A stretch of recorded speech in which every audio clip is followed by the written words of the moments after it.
नमस्कार विद्यार्थी मित्रांनो, या लेक्चर मध्ये आपण बघणार आहोत प्रॉब्लेम सेट 2.2 जो आहे त्यातला क्वेश्चन 1 मधले एक्झाम्पल 10, 11 आणि 12.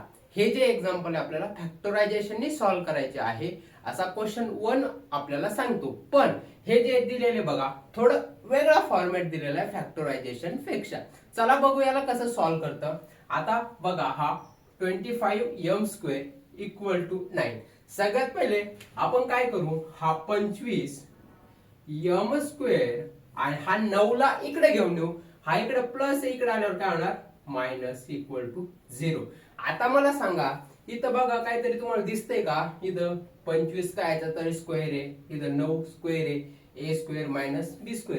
आता तुम्हाला एक फॉर्म्युला बघा, a² minus b² equal to a minus b आणि a plus B into a plus B असा फॉर्म्युला आहे आपल्याकडं. जर कधी हे जे इक्वेशन आहे आपण ह्या फॉर्मॅट मध्ये घेतलं तर आपल्याला उत्तर इझिली भेटून जाईल. चला आता मला सांगा 25m² याला आपण a² च्या फॉर्म मध्ये कसं घेऊ. आता 25 काय याचा स्क्वेअर आहे 5 आणि हा m याला काय करू आपल्याला 5m². ओके, आणि मायनस मायनस हा 3 चा स्क्वेअर इक्वल टू 0. काय नाही, रिराईट केलेलं आहे. याला a घेतलं याला b घेतलं. बघा आपल्याला माहितीये वी नो दॅट, जे की आपल्याला हा फॉर्म्युला माहितीये. काय माहितीये a² minus b² is equal to a minus b आणि a प्लस b. ओके, हे माहितीये आपल्याला. तर सांगा इथं a हा आहे b हा आहे. ओके, मग आपण काय करू 5m मायनस 3 म्हणजे a मायनस b. ओके, पहिला ब्रॅकेट. दुसरा ब्रॅकेट काय म्हणतो आपल्याला a प्लस b म्हणजेच काय 5m प्लस 3.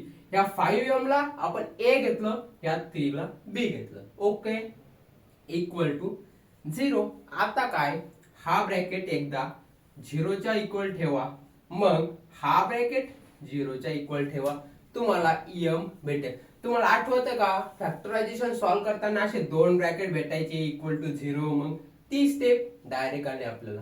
आलं का, तिथंच आलेलं आहे, पण हे थोडं वेगळ्या पद्धतीनं कळलं. असं दिलेलं असेल तर कोणता फॉर्म्युला लक्षात ठेवायचा, a² minus b² equal to a minus b आणि a प्लस b. ओके, चला आता 5m मायनस 3 इक्वल टू 0 और 5m प्लस 3 इक्वल टू 0. ओ हे आहे.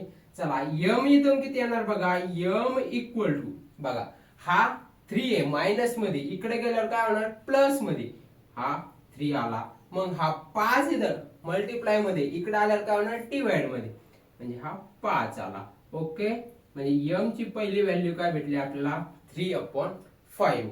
चला सेकंड व्हॅल्यू बघा, m इक्वल टू किती येणार 3 प्लस मध्ये, इकडे गेल्यावर काय होणार मायनस मध्ये, मायनस 3 आणि नंतर काय आहे खाली 5 इकडे मल्टिप्लाय मध्ये, इकडे आल्यावर डिवाइड मध्ये, सो मायनस 3/5 मायनस 3/5.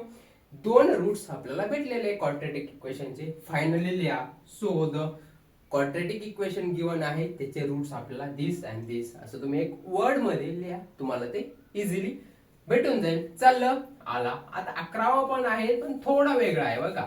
हा आणि हा सेम आहे. चला पहिले 12वा सॉल्व्ह करू, मग आपण 11वा करू, कारण की हा आणि हा सेम फॉर्मॅट आहे. सो फक्त इथं एक गोष्ट ट्रिकी आहे, जो 11 ला आपल्याला स्क्वेअर कसं करायचा बघा. तर इथं m² ला मी काय करतो, m चा स्क्वेअर. ओके, हे डायरेक्ट दिलेले आहे मायनस मायनस √11 चा स्क्वेअर इक्वल टू 0. ओके, हे आलं का लक्षात. कसं या मी जो बेसिक प्रॉपर्टी आहे स्क्वेअर रूटच्या ते आपल्या चॅनलवर अपलोड केलेले आहे, ते तुम्ही एकदा बघून घ्या, त्यामध्ये सांगितलेले. आता बघा इथं जर कधी हा 11 आहे त्याला रूट मध्ये लिहायचं तर कसं आपण करू शकतो, √11 याचा स्क्वेअर.